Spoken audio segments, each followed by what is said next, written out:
In the end, I want to just share one incident that happened a couple of years ago when I was going for a jalsa in the country named Suriname.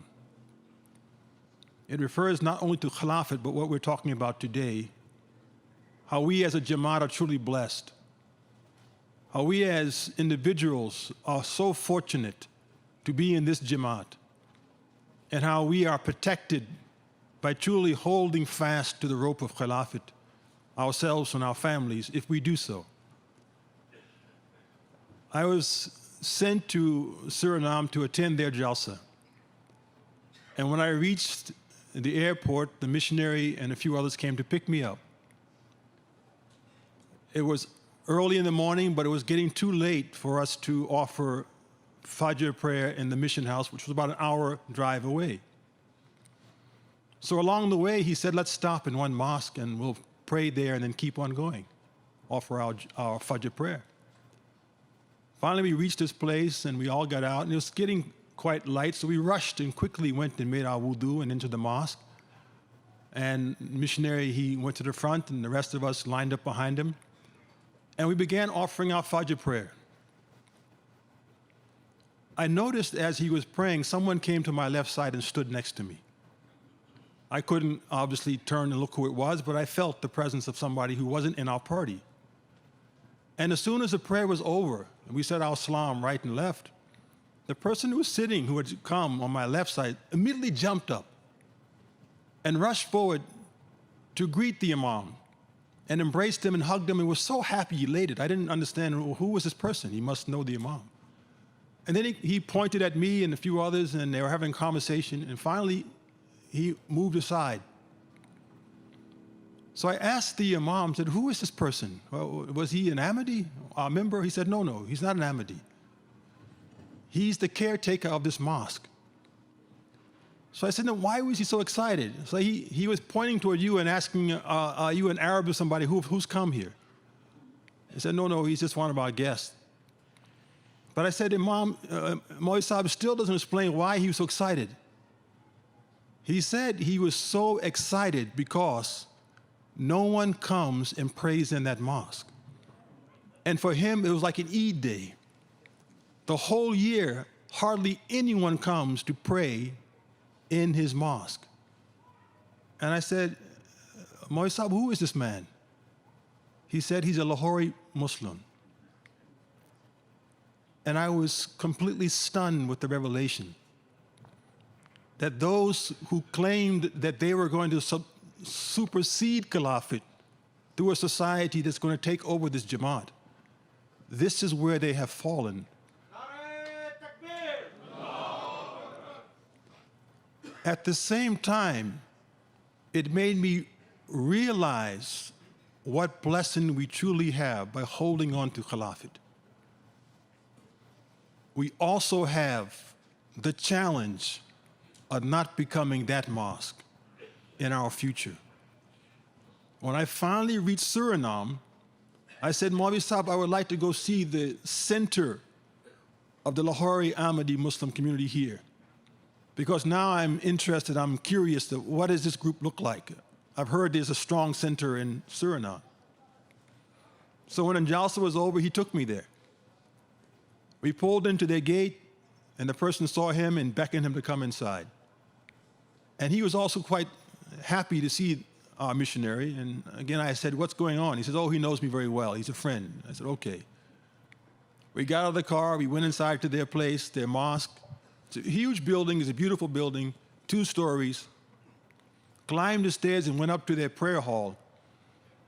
And there, they had a main hall and then some stairs leading to a small hall. And I asked, well, who prays in that small hall behind? He said, that's where the women go and pray. I said, okay, fine. You know, they're all together, but at least they're praying. Then I asked him, when is their prayer time? Again, with my last experience, I wanted to know, okay, are they going to rush in now, or when is the prayer? He said, Azhar Haneef Sahib, look on the wall. It tells you when their prayer is. I looked on the wall, and I couldn't believe what my eyes were seeing. It said, weekly prayer, And here is the day. Out of the entire week, the congregation prays one time, and that was it. Now, you would think as a Muslim, if they're going to pray as a Muslim group one time, what day would that be? You say at least it has to be Jummah. But it wasn't even Jummah, it was Thursday night. Or you say Jumu'at. Thursday night. Again, the second revelation, I was stunned that how is it possible? The entire week no one comes. They made it like a church. Come one time on Thursday night and you're done. Whether you come or not, no one's going to ask you, no one's going to care. And again, this is a group that was challenging us and saying they have the true understanding of Khilafat. But losing Khilafat, abandoning Khilafat, I then went down and asked, who are their leaders? Where are their people? And he said, the women hardly wear parda. Their children are involved in drugs and dating and outside relations. Their imam is known in this country, in this city, as a person who sings beautiful nazms and ghazals and all these kind of things, but nothing else. And the whole community is fragmented and disconnected as a community. Brothers and sisters, that opened my eyes to realize, again, what blessing we have. But what challenge we have now. We're sitting here today saying, alhamdulillah, we're Ahmadis. We're connected to Khilafat. We're sitting here thinking what we just heard. We're not going to get involved in drugs and alcohol and all those things. We're not going to live a lavish lifestyle. But didn't they think the same thing 100 or so years ago? That our children will be fine, we'll stay strong, we'll build beautiful mosques, we'll keep them full. But unless they stayed true to Khilafat, it wasn't possible for them, and it will not be possible for us. America will creep into us, our mosque will be empty, our kids will be gone, we'll be on all the same intoxicants, living a wonderful lifestyle, be known by all kinds of things but our Islam.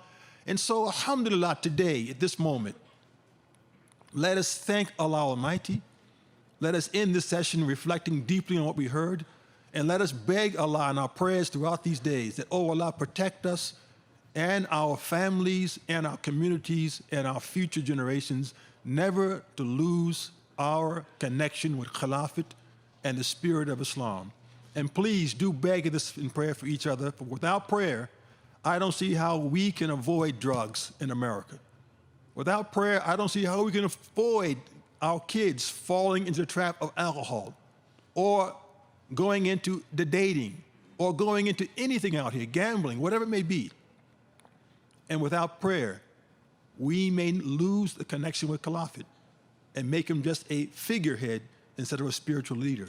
So let us end our day and begin our day thanking God and praying for this power and strength. And may Allah have mercy on us all and keep us in this spiritual path.